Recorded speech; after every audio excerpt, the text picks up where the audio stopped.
창세기 4장 8절에서 17절까지 말씀 함께 공동하시죠. 가인이 그 아우 아벨에게 고하니라. 그 후 그들이 들에 있을 때에 가인이 그 아우 아벨을 쳐 죽이니라.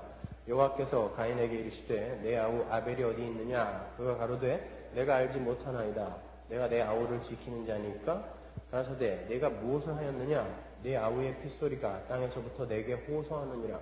땅이 그 입을 벌려 내 손에서부터 내 아우의 피를 받았은즉 내가 땅에서 저주를 받으리니 내가 바꿔라도 땅이 다시는 그 효력을 내게 주지 아니할 것이요 너는 땅에서 피하며 유리하는 자가 되리라. 가인이 여호와께 고하되 내 죄벌이 너무 중하여 견딜 수 없나이다. 주께서 오늘 이 지면에서 나를 쫓아내시온즉 내가 주의 낯을 배웁지 못하리니 내가 땅에서 피하며 유리하는 자가 될지라. 무릇 나를 만나는 자가 나를 죽이겠나이다. 여호와께서 그에게 이르시되 그렇지 않다. 가인을 죽이는 자는 벌을 7배나 받으리라 하시고 가인에게 표를 주사 만나는 누구에게든지 죽임을 명케 하시니라. 가인이 여호와의 앞을 떠나 나아가 에덴 동편 롯 땅에 거하였더니 아내와 동침하니 그가 잉태하여 에녹을 낳은지라. 가인이 성을 쌓고 그 아들의 이름으로 성을 이름하여 에녹이라 하였더라. 시작하기 전에 여러분들에게 미리 양해를 조금 구하겠습니다. 오늘은 내용이 조금 많아요. 왜냐면 제가 다음 주에 코스타 조장 수련회 인도를 하러 가야 되기 때문에 오늘 진도를 좀 많이 나가야 돼요. 그래서 조금 길어요. 1시간이 넘을지도 모릅니다. 하지만 그래서 쉽게 지루하지 않게 잘 설명해 드릴 테니까 잘 들어보세요. 우린 지난주에 가인과 아벨의 이야기를 통해서 자신을 예배하는 자들이 하나님을 예배하는 자들을 어떻게 때려 죽이게 되는지를 살펴봤습니다. 하나님의 영광을 위해서 존재해야 하는 하나님 절대 의존적 존재인 인간이 자신도 하나님처럼 되어보겠다라는 욕심으로 하나님의 은혜의 장중을 떠나게 되면 인간들은 그 즉시 자기 스스로 자신을 보호해야 되기 때문에 자기보다 힘이 세거나 자기보다 무언가 강한 것을 소유한 자기 이외의 다른 모든 존재들을 적으로 간주하기 시작해요. 그게 모든 죄인들의 속성입니다. 그런 자들이 관계 속에서 만들어내는 것이 질투와 분노예요. 그렇게 질투와 분노로 가득 찬 인간들은 끊임없이 유형, 무형의 살인을 저지르며 하나님의 심판을 향해 내닫고 있는 거예요. 하나님은 형제를 사랑하지 못하고 그들에게 피해를 주는 모든 행위를 살인으로 규정한다 그랬죠? 지난주에 그걸 찾아봤죠? 형제를 미워하는 것도 살인이다 그랬습니다. 그래서 모든 인간들은 살인자들의 그들에게는 이미 형이 내려져 있습니다. 뭡니까? 사형. 모든 인간들은 죽음의 지옥으로 떨어져야 마땅한 거예요. 그게 죽음입니다. 하늘의 죽음, 영혼 속에서의 죽음. 그러나 하나님의 은혜로 그러한 가인의 자리에서 건짐을 받은 성도들은 이제 자신을 예배하는 자가 아닌 하나님을 예배하는 자들이 되기 때문에 질투와 분노와 미움에서 벗어나서 오히려 살인자들의 삶을 부끄럽게 만드는 예배의 삶을 살게 되기에 이 땅의 가인들은 하나님을 예배하는 아벨들을 때려 죽이려 혈안이 되는 거예요. 그들 때문에 자기들이 악한 것이 자꾸 드러나니까. 질투가 나서 그렇습니다. 질투가 나서. 그런데 하나님이 이 땅의 아벨들에게 그 가인들을, 자기들을 때려 죽이려고 하는 그 가인들을 제압할 수 있는 힘을 주시는 게 아니라 최초의 아벨이 그러했듯이 아무것도 아닌 자의 모습, nothingness의 모습으로 맞아 죽으라고 그러세요. 그래서 힘든 거예요. 자기를 부인하고 십자가를 지고 당신을 쫓으라는 것은 너 죽어라라는 뜻이거든요. 하나님이 힘을 주시고 맞서 싸워라가 아니라 너 죽어라 그러신단 말이에요. 하나님은 하나님의 백성들에게 그렇게 맞아 죽어야 하는 상황들을 반드시 만들어서 허락을 하세요. 이기로 똘똘 뭉친 옛사람이 죽는 것이 바로 내가 가인들에게 맞아 죽는 것이거든요. 그렇기 때문에 모든 하나님의 백성들은 반드시 맞아 죽는 그 삶을 통과하게 되어 있어요. 왜? 옛사람이 안 죽으면 하나님 나라에 못 들어가거든요. 그렇기 때문에 그 삶을 반드시 살아야 돼요. 그리고는 우리가 정말 맞아 죽는지 아니면 똑같은 힘으로 맞받아치고 있는지 인내하는지 분노를 폭발시켜 버리는지를 확인하세요. 그래서 우리는 이 땅에서 반드시 가인들에게 맞아 죽는 고난의 순간들을 통과해야만 하는 거예요. 그래서 그리스도인들의 표지를 성경은 고난이라고 제시하는 것입니다.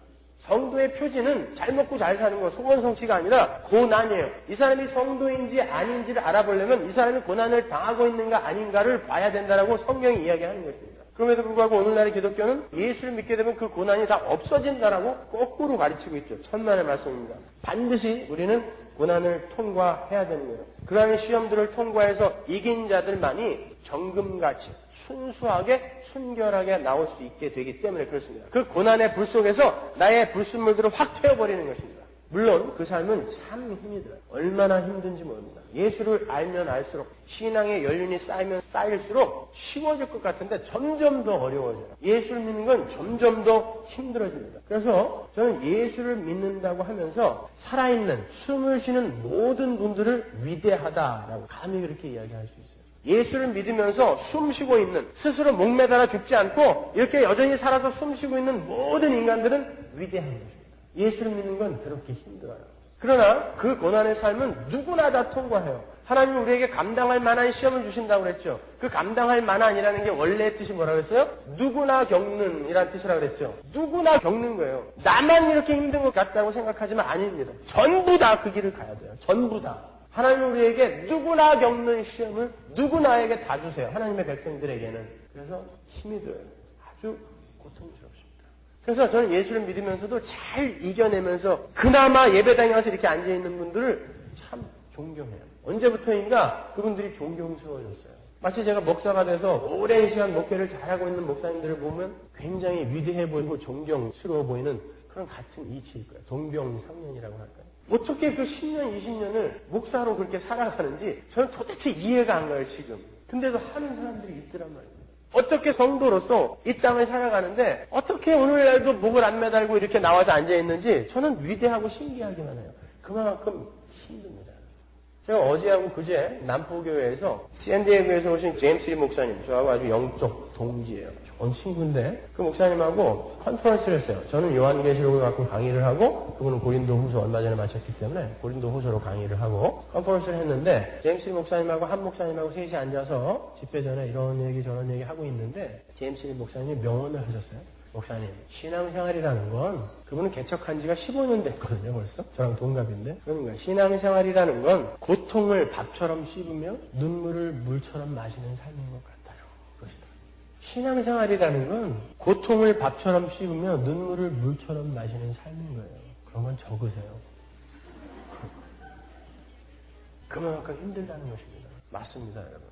예수를 믿는 아벨들이 세상의 가인들에게 맞아 죽는 삶은 차라리 죽는 것만 못해요. 내가 힘이 없지도 않아요. 언제든지 일어나서 이거 당장 때려 죽일 수 있는데 하나님이 하지 말라니까 안 하는 거예요.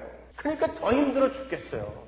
나한테 힘이 있어. 언제든지 이거 밟아버릴 수 있는데 하나님이 하지 말라니까 못하고 있는 것입니다. 그게 성도의 삶이라고 하니까 그거 참느라고 속이 시커멓게 타는 거예요. 가인들에게 아벨들이 맞아 죽는 삶은 그렇게 힘이 듭니다. 우리가 그냥 목매달아 죽는 건 잠깐이면 끝나요. 그런데 우리가 이 오감을 소유하고 내 육신이 찢겨나가는 고통, 그것을 겪는 것은 차라리 죽는 것보다 못한 거예요. 죽음보다 더 힘든 게 성도의 삶입니다, 여러분. 내가 가인에게 맞아 죽는 삶은 나의 옛사람을 죽이는 삶인데 그 옛사람이 나의 밖에 붙어 있는 게 아니라 나의 살과 피와 뼈 속에 들어있어요.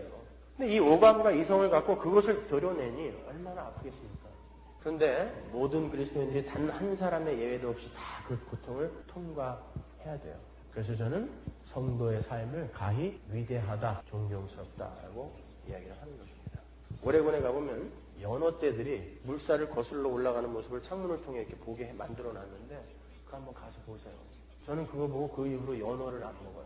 스시집에 가서도 연어 나오면 안 먹어요. 우리 아들들이 다 먹어요. 그래서 걔네들은 연어만 먹어요. 또 연어떼가 물살을 거슬러 올라가는 모습을 보면요 30분 동안 쭉 올라가도 이만큼 올라가요. 근데 물살이 너무 거세니까 뻥 떨어져요. 1m 떨어져. 또 올라가. 쭉 올라가면 또 뻥 떨어지고. 너무 눈물겹지 않아요? 성도의 삶이 그래요. 모든 인간들이 다른 이들을 밟아 자기를 자랑하고 자기를 드러내는 쪽으로 손에 손을 잡고 다 흘러가고 있는데 그걸 거슬러서 올라가는 거예요. 그러니까 힘들어요. 그게 맞아 죽는 삶인 것입니다. 우리 모두는 주님을 만나기 전까지는 자기 자신을 위해서 남을 죽이는 가인의 삶을 습관처럼 살아왔기 때문에 내가 누군가에게 맞는 것은 못 견디게 돼 있어요. 힘들어요. 그래서 아직까지도 예수를 믿는다고 하면서도 여전히 가인의 삶을 사는 사람들이 있어요. 왕왕 있어요. 힘드니까 아예 시도도 안 해봐요. 그러한 이유로 자신도 어느새 가인이 되어서 상대방을 때려 죽이고 있는 그런 자신의 모습을 발견하기도 하지만 성도는 그 안에 성령이 들어있기 때문에 그러한 자신의 모습을 발견할 때 또 고통스러워요. 그래서 이래저래 고통스러워요. 이래저래. 그러나 성도의 신앙이 성숙되어짐에 따라 점차로 옛사람이 죽어지고 그 속에 심겨진 예수 그리스도라는 씨가 자라나서 결국 하나님의 백성, 하나님의 아들이라는 온전한 작품으로 출산되어지게 되는 거예요. 출산에는 반드시 10달 동안의 수고와 산고의 고통이 따르듯이 우리가 온전한 하나님의 백성으로 출산되기 위해서는 그러한 수고와 고통이 필연적으로 따라오게 되는 거예요. 내 안에 잉태된 생명의 씨앗이 어미의 살을 먹고 나중에 출산을 하듯 내 안에 심겨진 그 생명의 씨앗이 나의 옛사람을 먹어버리고 하나님의 백성으로 출산을 하게 되는 것입니다. 그래서 우리 성도들은 원수들이 우리를 공격할 때 같은 크기의 힘으로 대응을 하는 것이 아니라 원수가 줄일 때 먹이는 훈련을 하는 거예요. 사도 바울이 그러죠. 로마서에서 원수가 줄일 때 먹여라. 그게 돼요? 근데 성경이 우리한테 그렇게 하라고 그래요. 에이, 그거는 김집사나 이집사가 하는 거지. 나는 못해. 이거 아니에요. 원수가 줄일 때 먹이라는 건 시컷 먹고 뱉어져서 뒤져라. 이렇게 주는 것도 아니에요. 사랑으로 주라는 거예요. 그것도. 이게 되냐고요. 근데 하나님이 우리를 글로 끌고 가세요. 어떻게 끌고 가시냐면 고난을 통과하게 해서 너는 아무것도 아니야. 그러니까 너는 네 주장 부리지 말고 내가 시키는 대로 해야 돼. 이 항복 받아낸다고요. 고통을 통과시켜서. 그래서 기필코 원수가 줄일 때 먹이는 자로 만들어내고 마시는 거예요. 그래서 우리의 삶 속에 이렇게 고난과 고통이 있는 것입니다. 그러면 사랑은 뭐라 그랬어요? 감정이기 이전에 의지의 발동이라 그랬죠. 그래서 하나님이 우리에게 원수를 좋아해라라고 하지 않고 원수를 사랑해라라고 한 거란 말입니다. 원수를 좋아해라라고 했으면 우리는 못해요. 감정이 내 맘대로 조정이 안 되니까. 그러나 원수를 사랑해라라는 것은 네 감정과 상관없이 사랑의 행위, 사랑의 삶을 살아내라는 것입니다. 원수가 줄일 때 가끔 확 주워받고 싶지만 커피 한 잔 타다 주려는 거예요. 거기다가. 세상 사람들이 보기에는 그런 사랑의 모습이 원수들에게 지는 모습으로, 맞아 죽는 모습으로 보여요. 자기를 밟는 원수에게 같이 밟는 게 아니라 먹을 것을 갖다 준다라는 것은, 마실 것을 갖다 준다라는 것은 저 사람 참 지지도 못났다. 저거 쪼다네 저거. 힘이 없어서 저래. 연약해서 저렇구나. 라고 세상 사람들은 그렇게 본단 말이에요. 그 지는 모습이잖아요. 근데 주님은 그게 이기는 삶이라 그래요. 그게 맞아 죽는 모습이에요. 그 삶이 바로 가인의 머리를 밟는 삶입니다. 예수가 그렇게 사신 것처럼. 로마서 12장에 보면 너희가 친히 원수를 갚지 말라 그래요. 하나님이 말씀하죠. 그리고 원수들이 너희를 핍박할 때 그들을 축복하래요. 이게 되냐고요.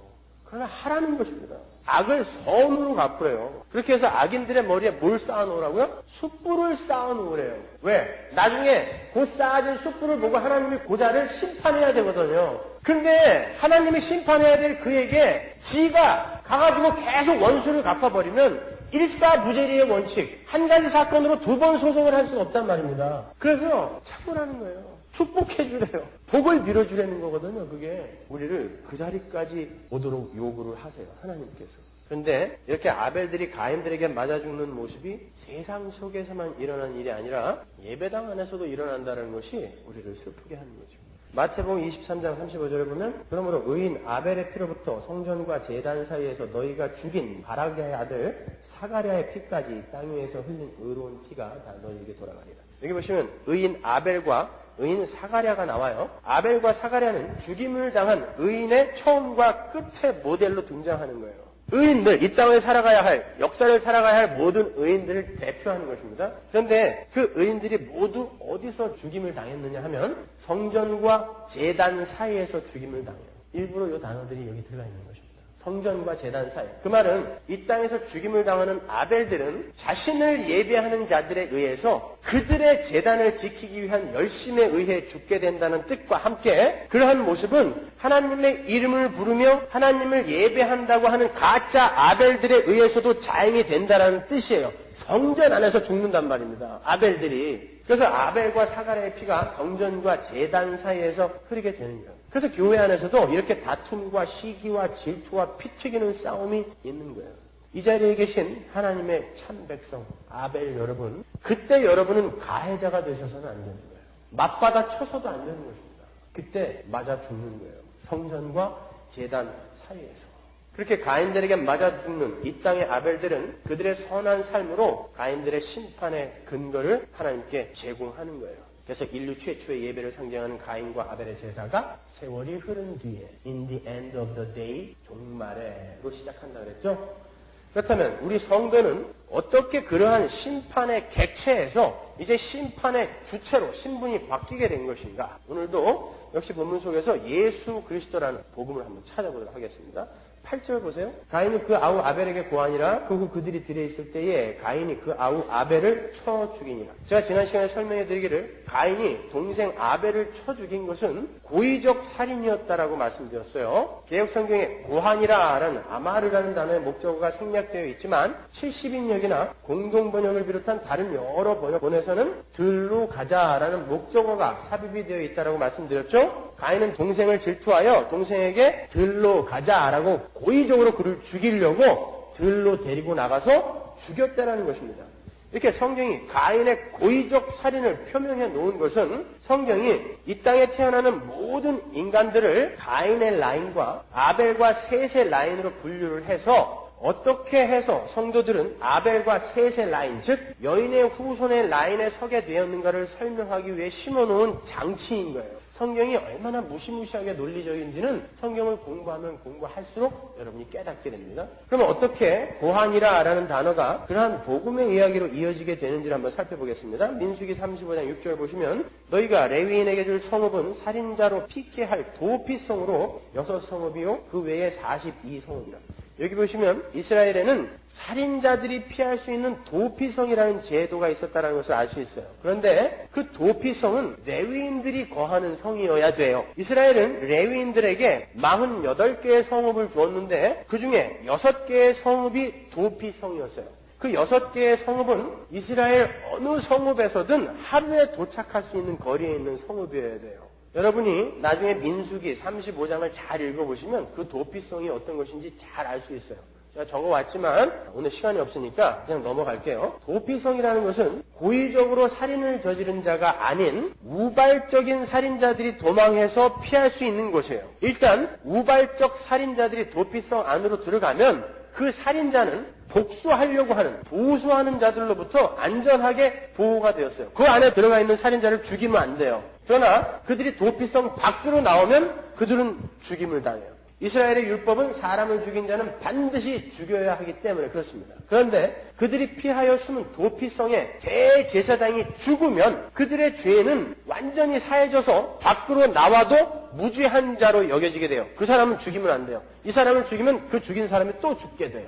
왜 이런 애들 장난 같은 이야기들이 율법에 들어가 있을까요, 여러분? 왜 하나님은 우발적 살인자들이 살 수 있는 길을 마련해 놓으셨을까요?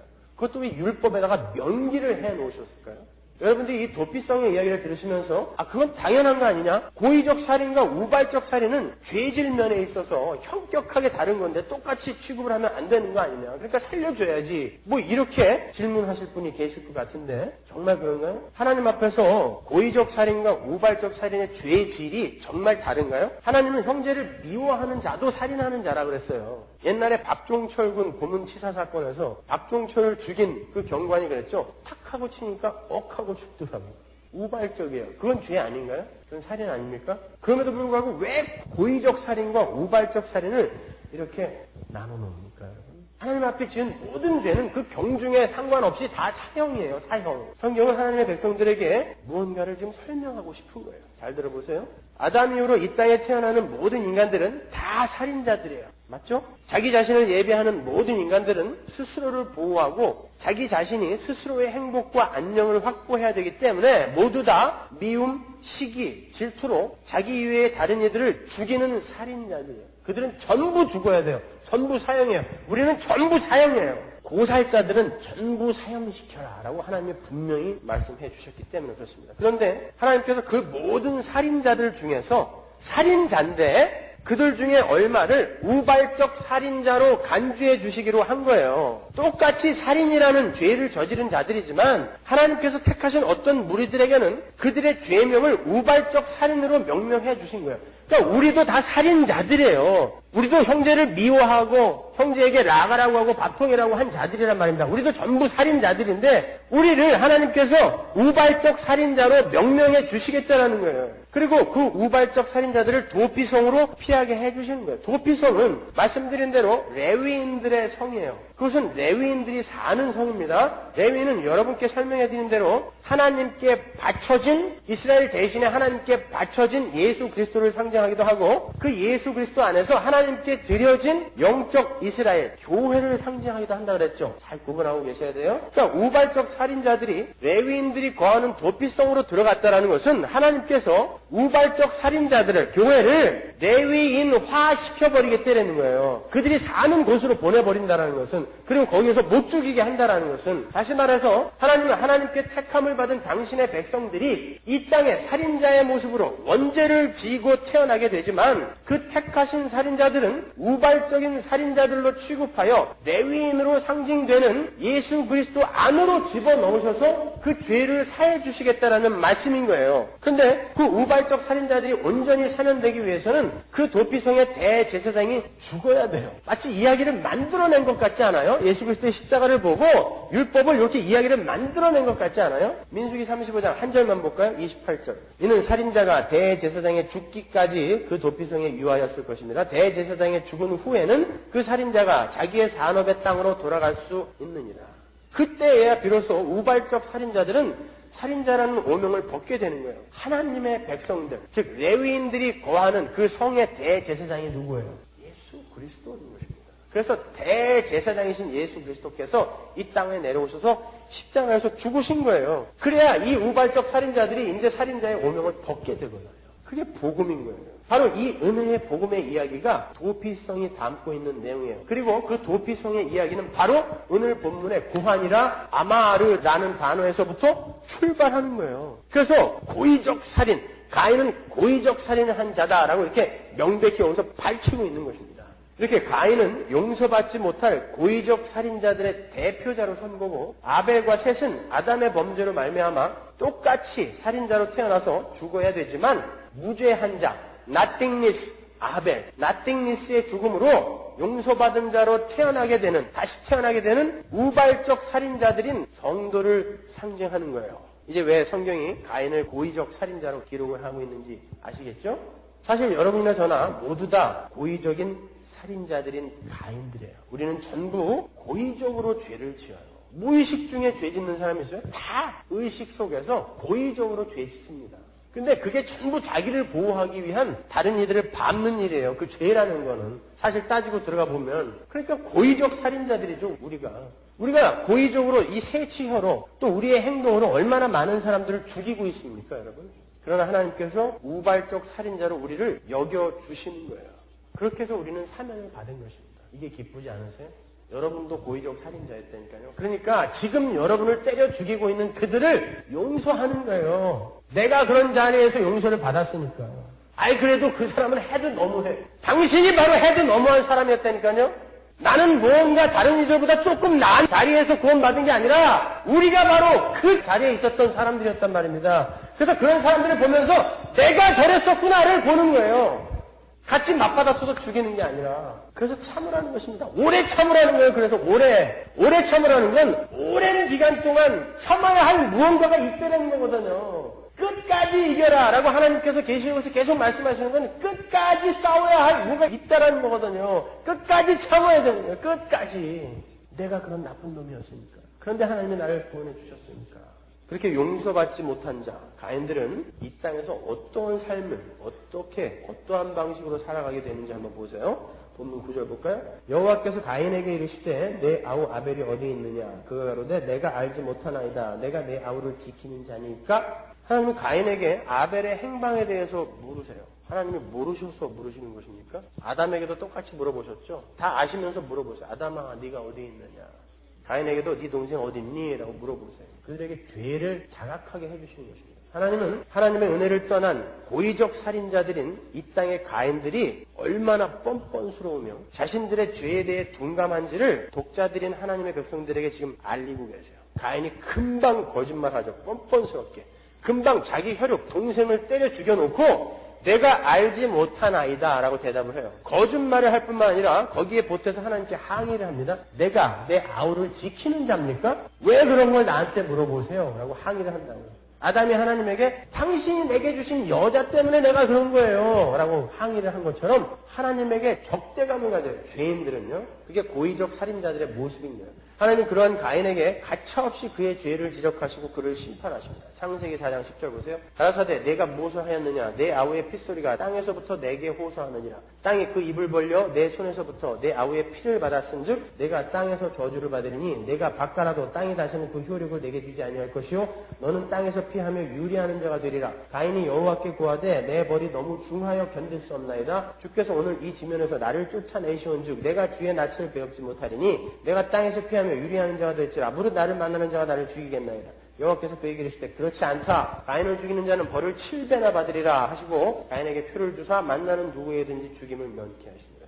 10절에 핏소리에 쓰인 그 피, 땀이라는 단어는 복수예요. 피들이에요. 피들. 그럼 액체를 복수로 쓸 수 있나요? 피들? 왜 아벨의 피를 복수로 썼냐면은 땅속에서 호소하는 아벨의 피는 이제 아벨 이후로 이 땅에 태어나 고의적인 살인자들인 가인들에게 맞아 죽게 될 수많은 아벨들의 피를 대표하고 있는 것이라는 의미인 거예요. 그래서 아벨의 피들이라고 이야기한 것입니다. 그 피들이 무엇을 호소하겠어요? 아벨들의 피들은 가인들의 죄를 하나님께 폭로하는 것입니다. 그래서 여러분이 맞아 죽는 거예요. 고난을 당하는 것입니다. 그래도 참는 거예요. 하나님, 요렇게 나쁜 놈들이에요. 악이라는 건, 하나님의 은혜의 장중을 떠난 그 악이라는 건 요렇게 나쁜 거네요. 라는 것을 하나님께 증거로 제시하는 거예요. 그게 호소하는 것입니다. 그러니까 가인들에게 맞아 죽은 우리 성도들은 선으로 악을 악답게 드러내는 역할을 하는 거예요. 그래서 성경은 아벨의 피들이 땅에서 호소한다라고 기록을 하고 있는 것입니다. 요한계시록에 보면 오늘의 이 이야기가 더욱 선명하게 나타나 있어요. 계시록 6장 9절. 다섯째 인을 떼실 때에 내가 보니 하나님의 말씀과 저희에 가진 증거를 인하여 죽임을 당한 영혼들이 어디에서? 제단 아래에서. 아까 아벨과 사가랴는 어디서 죽임을 당했어요? 제단에서. 정확하죠. 제단과 성전 사이에서 맞아 죽은 아벨들이 하늘의 참성전 안에 그 제단 아래에서 뭐라고 하냐면 10절 큰 소리로 불러가로되 거룩하고 참되신 대주제여 땅에 거하는 자들을 심판하여 우리 피를 신원하여 주지 아니하시기를 어느 때까지 하시려나이까 하는. 성전과 제단 사이에서 맞아 죽은 수많은 아벨들이 하늘의 참 제단 앞에서 가인들을 고소하고 있어요. 그들의 삶이 가인들을 고소하는 거예요. 삶 자체가. 여러분의 지금 이 삶, 맞아 죽는 이 삶 자체가 여러분을 때려 죽이고 있는 가인들의 삶을 고소하는 거예요. 하나님 앞에. 근데 하나님은 뭐라고 그러죠? 조금만 참아. 하나님 나라가 완성이 되면 그들은 그때 끝이다. 조금만 참아라. 그러죠. 그때까지 참는 거예요. 그러나 우리의 피는 하나님께 계속 신원을 드리고 있는 것입니다. 왜 여러분을 이 땅에서 맞아 죽게 놔두시는지 아시겠죠, 여러분? 계속해서 본문을 보시면 하나님께서 가인에게 내가 이제는 땅에서 저주를 받고 유리하는 자가 될 것이다 라는 하나님의 저주를 내리시자 가인이 즉각 하나님께 항의하죠. 하나님의 벌이 너무 중합니다 그래요. 그 말은 겨우 사람 하나 때려 죽였는데 왜 나에게 그렇게 큰 벌을 내리십니까? 라고 대드는 거예요. 내 벌이 너무 중합니다는 회개하는 내용이 아닙니다. 고의적 살인자들은 자기들의 세치혀로 혹은 행동으로 수많은 아벨들을 죽여요. 그러나 그 살인자들은 자기들이 얼마나 큰 죄를 범한 것인지를 알지 못해요. 자기 때문에 마음속으로 피를 철철 흘리며 죽음까지도 생각하고 있는 사람들이 있다는 것을 그들은 몰라요. 실제로 자기 때문에 상처를 받고 죽음까지도 생각하는 사람들이 있는데 그들은 몰라요. 오히려 죽은 아벨들을 욕합니다. 저런 약해 빠진 인간들. 저런 것들은 죽어도 싸.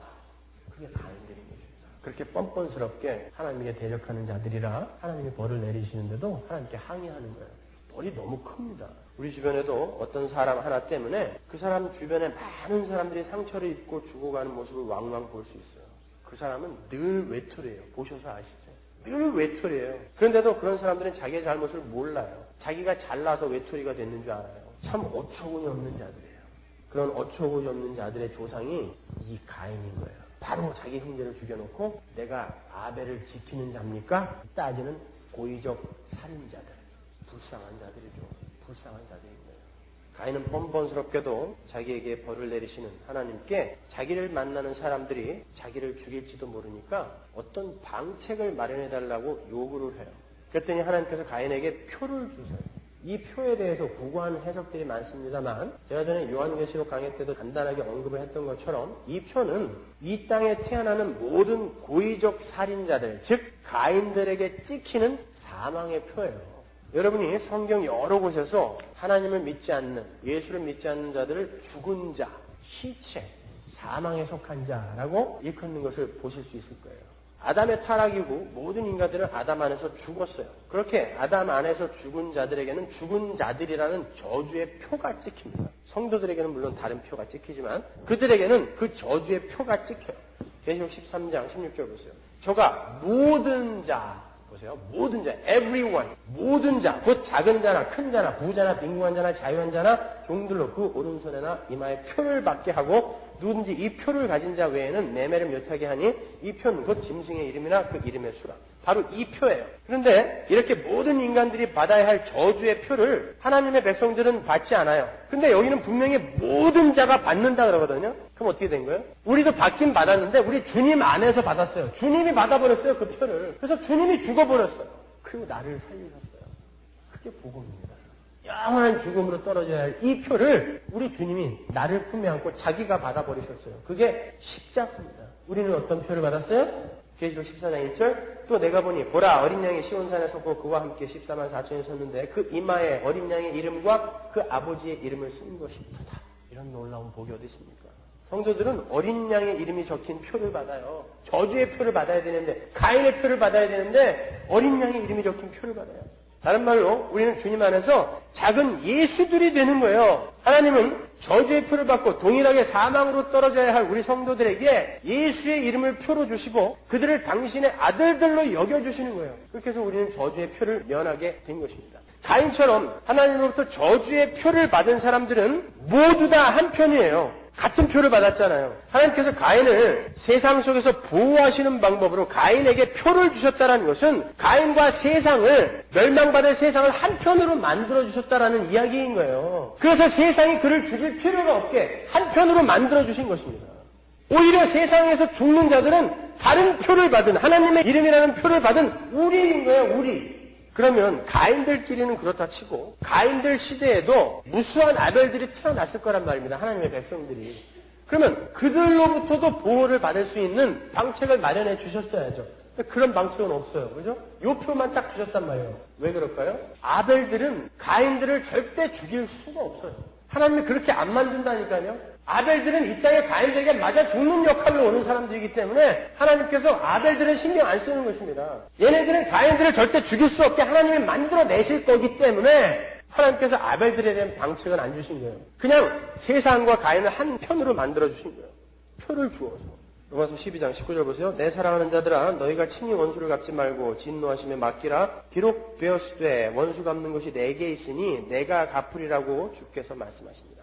내 원수가 줄이거든 먹이고 목마르거든 마시우라. 그리함으로 내가 숯불을 그 머리에 쌓아놓으라. 악에게 지지 말고 선을 악으로 이기라. 악에게 지는 것은 바로 자기가 복수하는 것입니다. 그게 악에게 지는 거예요. 이기는 것은 선으로 이기는 거예요. 매기는 거예요. 원수에게. 그러니 신앙생활이 쉬워요? 누가 예수 믿는 게 쉽답니까, 여러분? 예배당에 나와 앉으시면 무조건 천국 갑니까? 천만의 말씀. 왜 신앙생활을 하나님이 전쟁이라고 하는지 아세요? 전투라고 하는지 아십니까? 이렇게 힘이 들어요.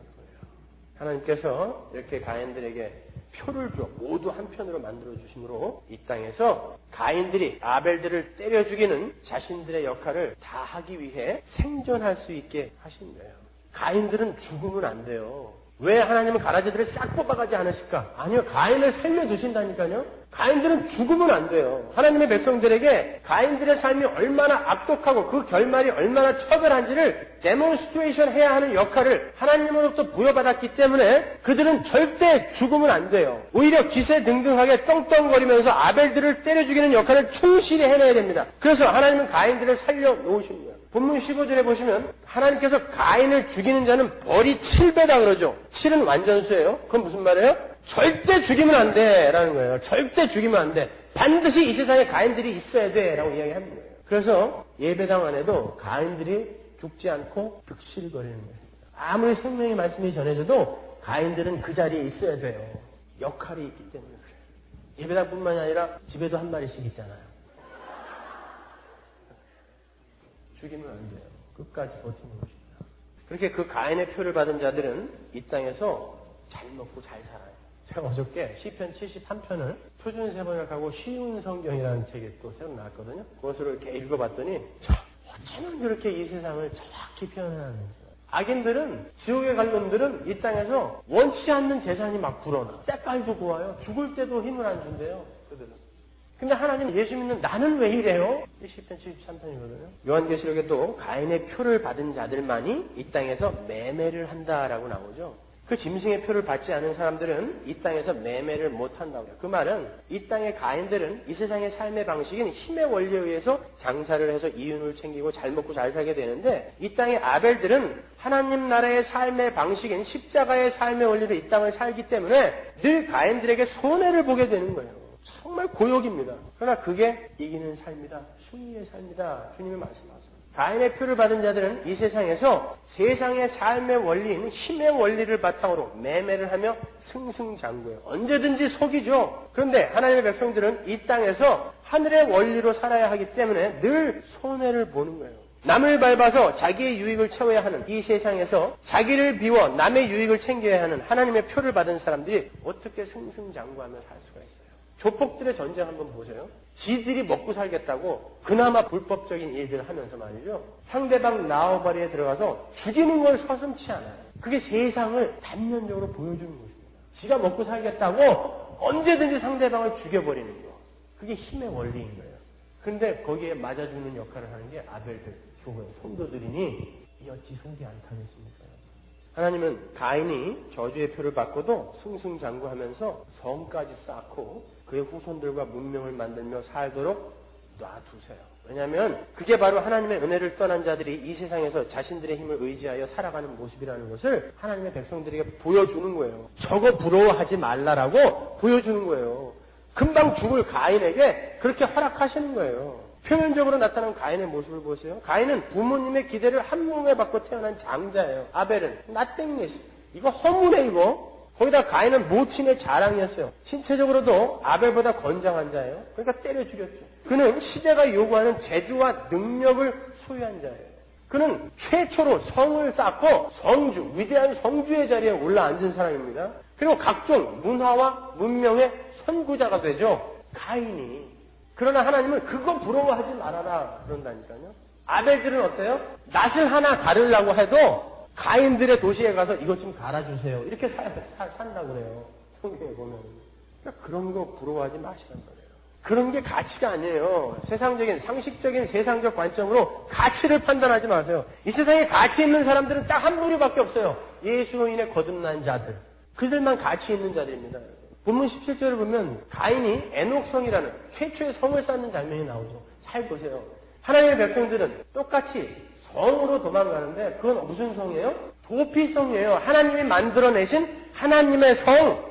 그 속으로 도망가서 하나님이 시키는 대로 사는 게 성도들이고 이 세상은 자기가 자기 힘으로 성을 쌓아서 자기에게 바치는 거예요. 에녹이라는 이름이 바치다라는 뜻이거든요. 자기에게 바쳤다는 뜻이에요. 자기를 위해 성을 쌓고 힘을 쌓는 자들이 이 세상인 것입니다.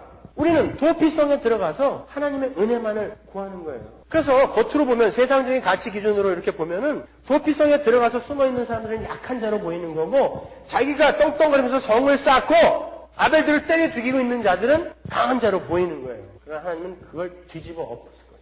그러니까 여러분은 그 세상의 힘의 원리 쫓아가시면 안 되는 거예요. 이 땅의 가인들은 절대 남을 배려하지 않아요. 오직 자기 자신밖에 몰라요. 그래서 잘 살아요. 본문 구조를 보겠습니다. 여호와께서 가인에게 이르시되 내 아우 아벨이 어디 있느냐? 그가 가로되 내가 알지 못하나이다. 내가 아우를 지키는 자입니까? 이 질문과 대답을 잘 보세요. 하나님께서 가인에게 네 형제 아벨이 어디 있느냐? 라고 물으시자 가인이 하는 대답이 걸작이에요. 내가 내 아우를 지키는 자입니까? 이 말은 하나님의 은혜를 떠나서 지극히 이기적인 자가 되어버린 가인의 실체를 폭로하는 대답이기도 하지만 그 대답 속에는 하나님마저도 무시하는 가인의 오만함이 담겨 있어요. 그의 대답 속에는 왜 당신이 해야 될 일을 나한테 물어봐요? 라는 오만과 누가 나에게 도대체 내 동생을 지키라고 명령했습니까? 라는 기고만장함이 들어있는 거예요. 오늘날의 가인들에게서도 이와 똑같은 오만과 기고만장함과 이기심이 그대로 나타나요. 그래서 그들은 절대자를 두려워하지 않아요. 그래서 그들은 오직 자기 자신만을 위해서 사는 거예요. 그들은 자신들의 말과 행동으로 자기 주변에 있는 사람들을 매일매일 때려 죽이면서도 죄책감이 없어요. 오히려 자기가 맞아 죽고 있다라고 착각해요. 오히려 내가 왜 그들을 지켜야 됩니까? 라고 뻔뻔스러운 반응을 보여요. 왜? 그들은 이 세상에 이 우주의 중심이 자기라고 믿고 있기 때문에 나만 괜찮으면 괜찮은 거예요. 아담과 하와는 한 몸이었어요. 그것은 태초에 하나님의 백성들은 서로 지켜주도록 창조가 되었다라는 뜻인 것입니다. 그게 의로운 관계라 그랬죠. 하나님의 백성들은 서로를 지켜줘야 되는 거예요. 근데 어디다 대놓고 내가 왜 내 아우를 지켜야 됩니까? 내가 아벨을 지키는 자입니까? 라고 물어보는 거예요. 맞아요. 맞아 임마. 네가 아벨을 지키는 자야. 성경은 우리에게 그거 이야기하고 싶은 것입니다. 내가 왜 아벨을 지키는 자예요? 내가 그렇게 만들었다니까? 그게 의로운 자들의 삶이라니까? 라고 이야기하는 것입니다. 우리 주님의 삶을 한번 반추해 보세요. 마가복음 15장 31절 보시면 그와 같이 대제사장들도 서기관들과 함께 희롱하며 서로 말하되 저가 남은 구원하였으되 자기는 구원할 수 없도다. 예수 그리스도의 삶은 이렇게 자신을 구원하는 삶이 아닌 남을 구원하는 삶인 거예요. 이렇게 대적들의 입을 통해서도 예수의 삶을 보여주세요. 성경은요. 남을 구원하는 삶을 살다가 가신 분이에요. 원수를 구원하는 삶을 살다가 가신 분이에요. 나를 구원하는 삶을 사는 게 아니라 그게 예수의 삶이고 바로 그리스도 안에서 구원을 받은 그리스도인들에게 요구되는 삶인 거예요. 그래서 우리는 이 땅에서도 천국 백성이 그 땅에서 그렇게 살아야 되는 것이라면 하나님 나라는 이미 이 땅에 와 있다면서요. 우리는 그 나라로 옮겨졌다면서요. 과거 완료잖아요. 그러니까 우리는 이 땅에서도 그 삶을 연습하는 거예요. 훈련하는 것입니다. 가인에게 맞아 죽는 삶을 훈련하는 거예요. 그렇게 맞아 죽는 삶이 내 옛사람, 육신을 죽이는 삶이기 때문에 계속 맞아 죽어요. 열심히 죽으세요. 그렇다면 우리가 지켜야 할 형제는 누구예요? 누가 우리의 형제죠? 선한 사마리아인의 비유에서 우리 살펴봤죠. 누가 우리의 형제인지 그거 분별하려고 하지 말고 그 시간에 네가 모든 이들의 형제가 되어주라. 이게 하나님의 요구입니다. 누가 네 형제인지 그거 따져가지고 좋은 사람한테 잘해주고 못된 사람한테 못해주고 그러지 말고 네가 형제가 되어주라예요. 요한일서 4장 19절 보시면 우리가 사랑하면 그가 먼저 우리를 사랑하셨습니다. 누구든지 하나님을 사랑하노라 하고 그 형제를 미워하면 이는 거짓말하는 자니 보는 바 그 형제를 사랑치 아니하는 자가 보지 못하는 바 하나님을 사랑할 수가 없느니라. 우리가 이 계명을 주께 받았느니 하나님을 사랑하는 자는 또한 그 형제를 사랑할지니라. 우리가 정말 하나님의 은혜를 받은 자고 그 은혜가 얼마나 엄청난 것인지를 아는 사람들이라면 당연히 그러한 선물을 거저주신 하나님께 감사를 드리게 될 것이고 그 하나님을 사랑하게 될 거예요. 그러한 자들은 이 땅에서 어떻게 증명이 되는가 하면 형제를 사랑하더라는 것입니다. 바보가 되어서 형제를 사랑하더라는 거예요. 두둥에 패고 있는데 계속해서 그에게 먹을 것을 주고 있어요. 왜 그렇게 해야 되냐면 주님께서 명령하셨기 때문에 하는 거예요. 내가 사랑하는 주님께서 명령하셨기 때문에 그냥 살아보는 거예요. 그렇게.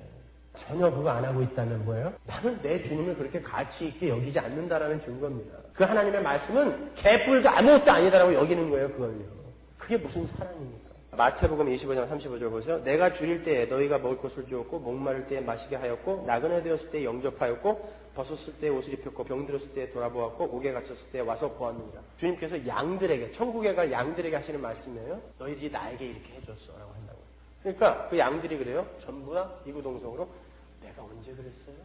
그랬더니 주님 말씀하시죠. 마태복음 25장 40절에서 임금이 대답하여 가라사대 내가 진실로 너희에게 이르노니 너희가 여기 내 형제 중에 지극히 작은 자 하나에게 한 것이 곧 내게 한 것이니라. 이렇게 말씀하셨기 때문에 죽이고 싶지만 끝까지 당해주는 거예요. 아주 중요한 것입니다. 해도 되고 안 해도 되는 게 아니에요. 내 성깔은 원래부터 그건 안 돼요. 이건 안 되는 거예요. 그 사람은 더 크게 맞을 거예요. 더 크게 두들겨 맞을 거예요. 장담합니다. 제가. 절대 졸업학점 못 채우고 하나님 나라 못 들어가요. 주님을 사랑하는 사람들이 이 땅에서 주님을 사랑하는 방법은 자기 주위에 있는 모든 이들에게 형제가 되어주는 거예요.